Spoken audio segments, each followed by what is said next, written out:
10 divided by 5 will be equal to 2, and 10 plus 2 will be equal to, well, when times 2 are multiplied, we will get 24, which is our answer. But remember that answer should be 14.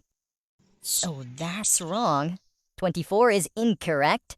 So we have to solve it again by obeying some rules. And commonly, a rule which is known as PEMDAS rule is used to solve such tricky questions. So first of all, parentheses should be handled. 10 divided by 5, it will be equal to 2. Then exponent, which is not in this question, multiplication and division both have same priority. So we have to write it again, 10 plus 2 times 2. Now, if you look, we have here multiplication and here addition.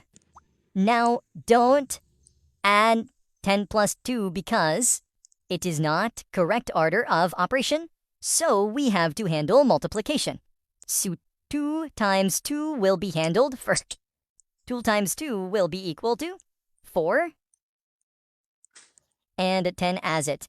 10 plus 4 will be equal to 14, will be our correct answer. Thank you for supporting me and watching my videos.